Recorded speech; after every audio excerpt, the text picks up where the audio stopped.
Morning everybody, good to see good turnout. I'm John Searle, 2 jobs, Director of Economy at Rochdale Council and Chief Executive of Rochdale Development Agency.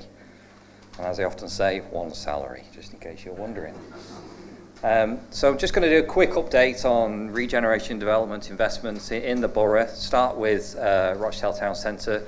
It's just because feedback we get from you guys is that you like these kind of quick updates as part of the overall presentation. So it's a 10-minute slot. We've been working on Rochdale Town Centre, as you are probably well aware, for the last 10 years or so, really. We've been working on a strategy for the town centre, and we called it this £250 million investment strategy. And what we've always said is this is all about pieces of the jigsaw to regenerate the town centre. It's very popular at the moment to say, oh, town centres are not all about retail. Well, we've been saying that for 10 years, actually, and this is what we've been doing. So just quick run through. Number 1, Riverside. It's not just a council office, it's partners as well.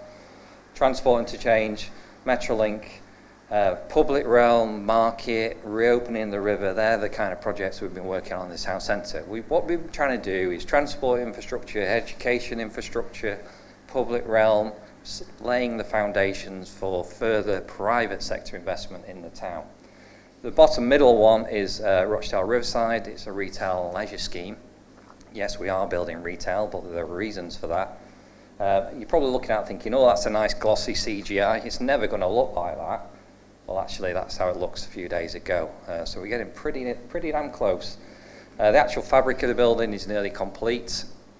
And the tenants will be moving in to start fitting out. Some of them are up to 6 months, looking for opening in April next year, just pre-Easter. At the same time, we will be hosting Dippy the Dinosaur as well, so if you don't know what that is, Google that. But these are some of the brands that are already committed to coming into the scheme. Obviously, there's a retail focus there. The latest one is H&M taking 22,000 square feet. So, you know, I'll be honest, we're having to work hard to get some of these retailers to come to the town because the retail sector is not the most buoyant at the moment.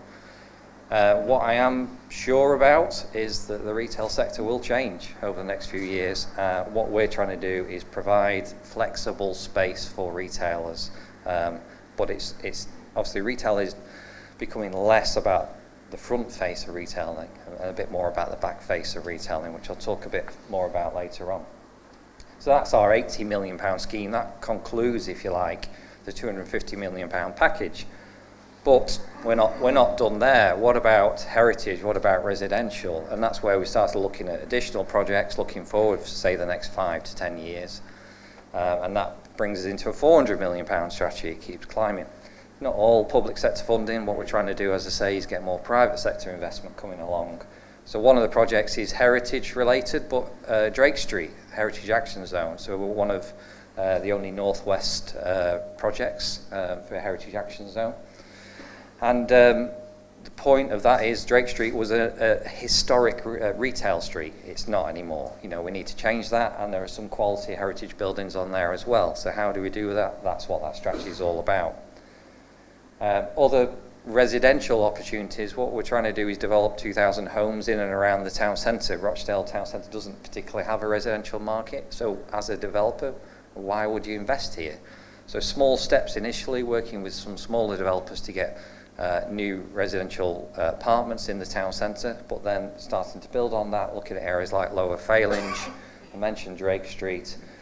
Rochdale Riverside Phase 2 has, and that's an outline CGI image of what Phase 2 could look like. So that includes 230 apartments, a hotel, and potentially some offices, new build offices, something that we haven't done in the town centre as well. But also the area around the station. And you know, a quick fact is you can actually get from Rochdale station into Victoria in 14 minutes, and those trains are over 10 minutes.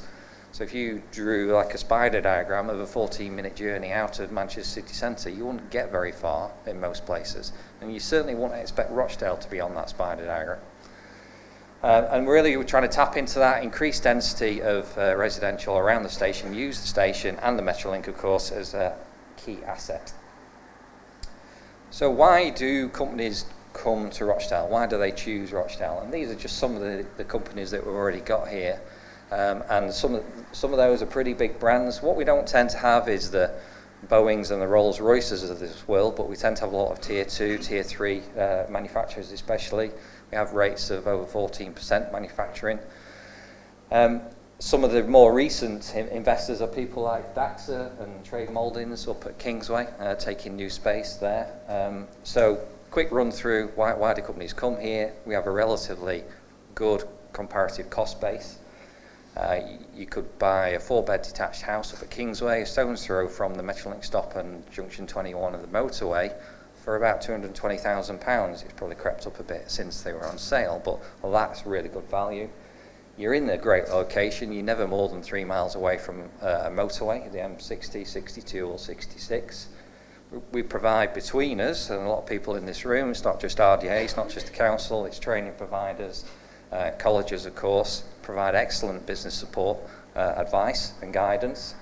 We've got a large labour pool with 2.6 million people within a 45-minute radius of Rochdale. And we have space to grow. Conversely, we have 26, that's where the 26 came from, 26 million square feet of space, employment space in the borough. But equally, you might be surprised to know we have the highest rate of green belt in Greater Manchester, over 60%. So we've still got space to grow. So what we've been thinking about, well, where are we in terms of supply of employment space? And we're getting pretty much towards a peak, really, and we need some additional space for new investors into the borough. So what we've been working on at a Greater Manchester level is something called spatial framework. Some of you are probably aware of this, but that's all about what's going to happen in the next 20 years in GM, and we need over 200,000 homes and 6 million square metres of employment space over that period. So rather than, we tried to turn the tables here. What does Rochdale want? What do we want to do for GM?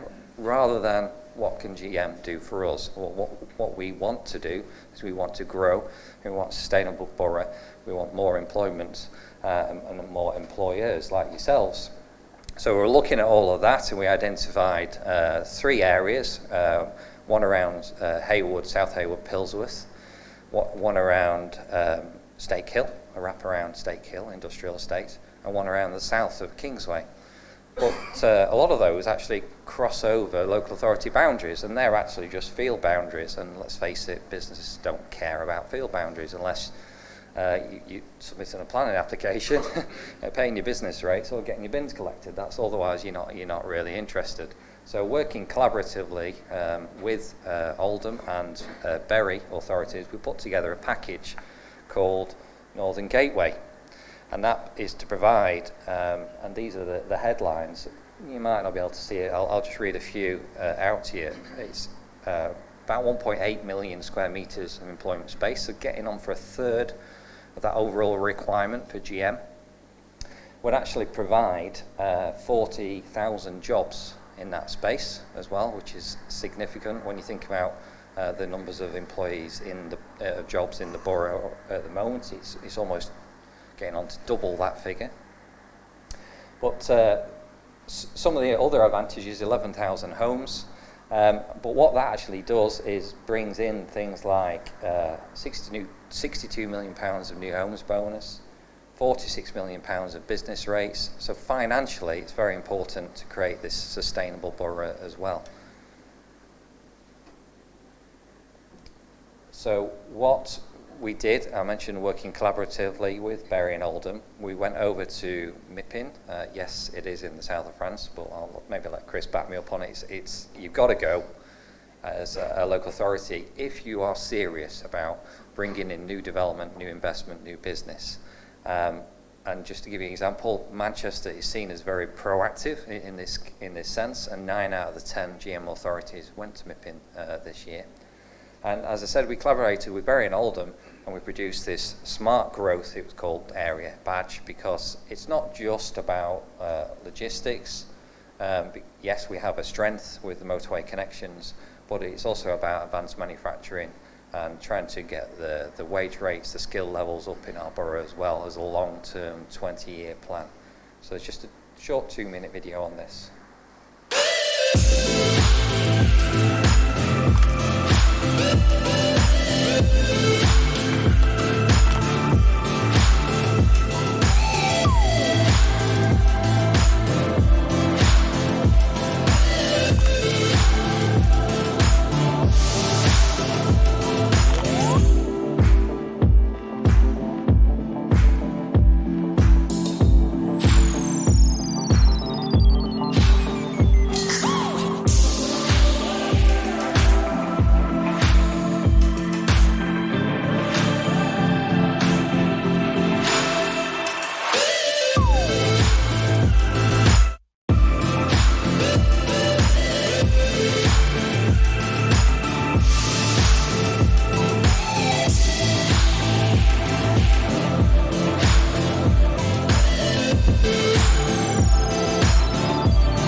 Rochdale, Oldham and Bury are 3 satellite towns at the north-east entry point to Greater Manchester. 3 towns that are very much on the up, 3 towns that are seeing a lot of positive development. We've had a lot of success with recruiting a lot of talented people into the business, a lot of senior experienced people as well. Obviously great connections to the business with the motorway, with the trains.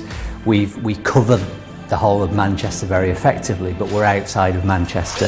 That gives us a lot more space. With JD Sports, we're quite an exciting business to work for. Because of the transport links, in particular with the car, people have tended to stay with us.